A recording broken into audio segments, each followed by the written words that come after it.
Booth had many helpers that helped him accomplish his goal of killing the president, not knowing that in the end all of the conspirators would end up with death in their future.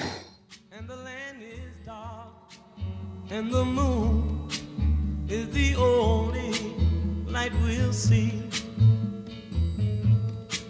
No, I won't be afraid. Oh, I won't. Lewis Powell did not kill Secretary of State William H. Seward, but he was severely injured. Stand by me.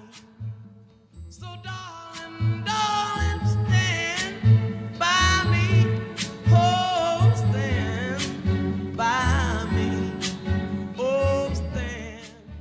John Wilkes Booth had killed Abraham Lincoln on the night of April 14, 1865 at 10:15 p.m. Should tumble and fall, or the mountain should crumble to the sea. I won't cry, no, I won't. The play, The American Cousin, was supposed to start at 8 o'clock, but they decided to hold the play off until the president got there. At 8:30, the actors and musicians welcomed the president into the theater by saying, "Hail, Chief."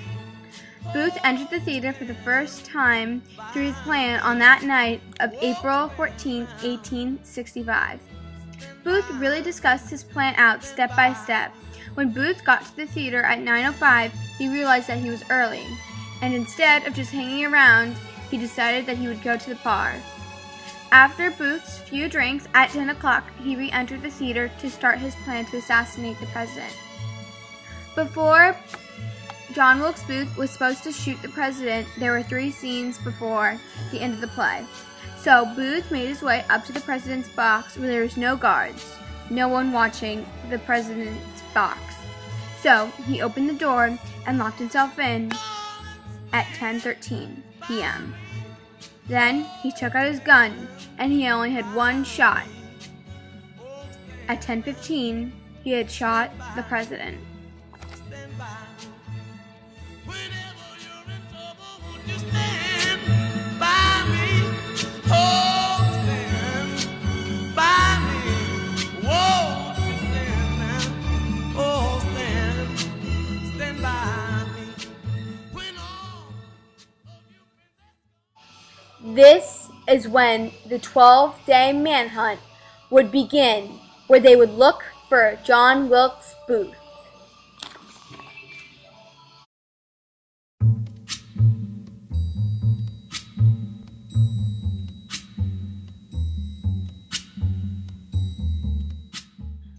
Booth thought his name would be in the paper positively, but it was not in the paper, it was in it negatively, because people were after the person that killed Abraham Lincoln, Lincoln's killer. is the only light we'll see. This is a picture of the Surratt Tavern, home of Mary Surratt. This is where the conspirators came to get their weapons, guns, knives, etc. They came here to talk about many things and about their scheme on how they were going to kill Abraham Lincoln and William H., the Secretary of State.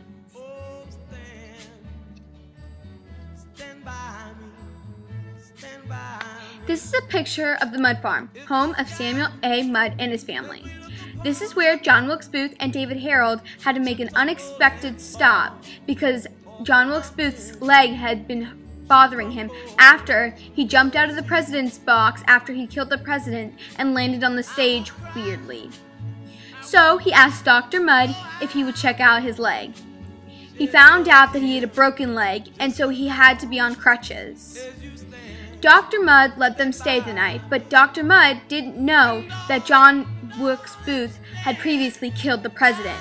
Once the word got out, the reward for turning in the president's killer was $100,000. He was going to turn Booth in, but he didn't want to jeopardize his family's life. So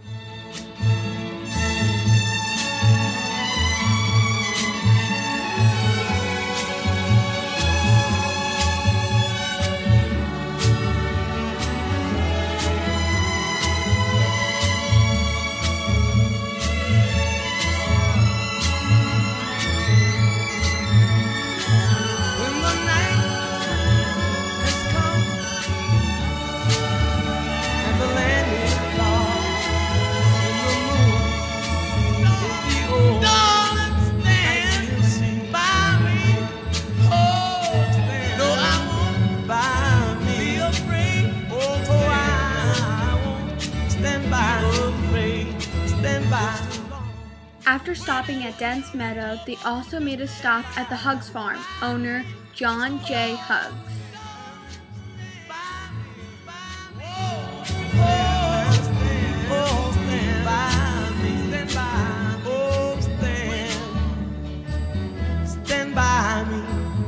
Stand by me. If the sky that we look upon should tumble and fall, or the mountain should crumble to the sea, I won't cry,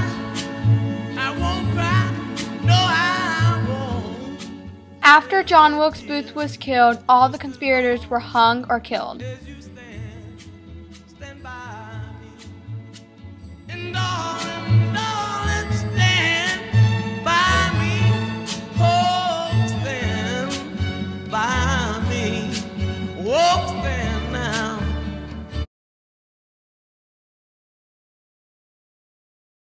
And that's the end of the 12-day manhunt and my Imovie from Chasing Lincoln's Killer. Thank you for watching.